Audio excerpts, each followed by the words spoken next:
नमस्कार, मैं उमा मिश्रा स्वागत करती हूँ अपने YouTube चैनल में आप सभी का। आज आप सभी के बीच में बहुत ही दर्द भरा एक पचरा गीत लेके आई हूँ। कैसा लगेगा कमेंट में ज़रूर बताइएगा और ज़्यादा से ज़्यादा शेयर कीजिएगा। जय माता दी।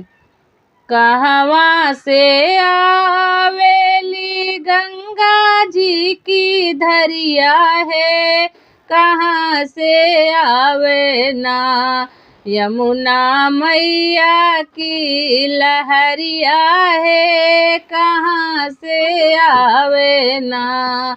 कहवा से आवेली गंगा जी की धरिया है, कहाँ से आवे ना यमुना मैया की लहरिया है, कहाँ से आवे ना। पूरब से आवेली गंगा जी की धरिया है, पश्चिम से आवे ना यमुना मैया की लहरिया है, पश्चिम से आवे ना यमुना मैया की लहरिया है, पश्चिम से आवे ना। कहाँ रोवई गैया हो, कहाँ वहाँ बछरुआ है, कहाँ हो रोवई ना। कहाँ रोवई गैया हो, कहाँ वहाँ बछरुआ है, कहाँ हो रोवई ना।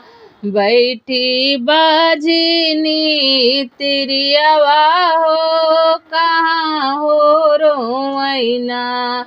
बैठी बाजिनी तिरियावा है, कहाँ हो रोवई ना। बन रोवई गैया हो, बनवा बछरुआ है, केवड़िया दई के ना। बन रोवई गैया हो, बनाई में बछरुआ है, केवड़िया दई के ना। रोवई बाजिनी तिरियावा हो, केवड़िया दई के ना।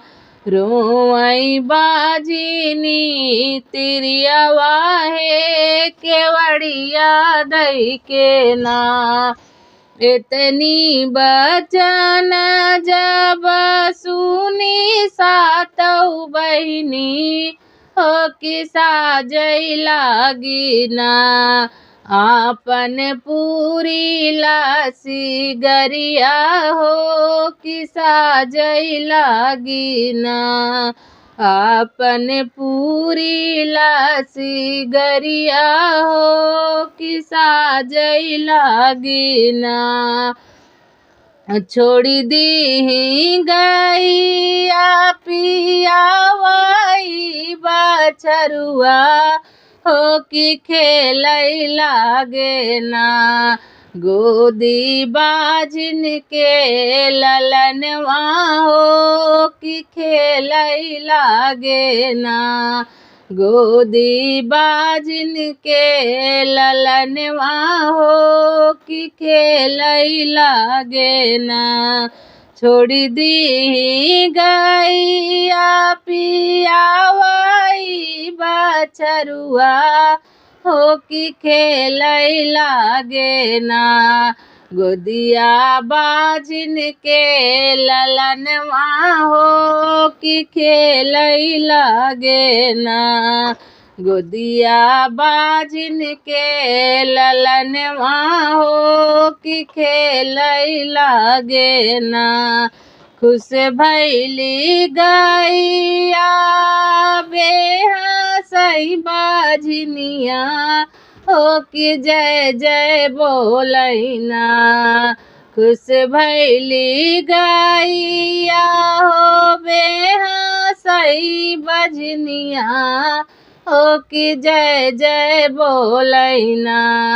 हमरी साताऊ मयरिया हो, कि जय जय बोलै ना।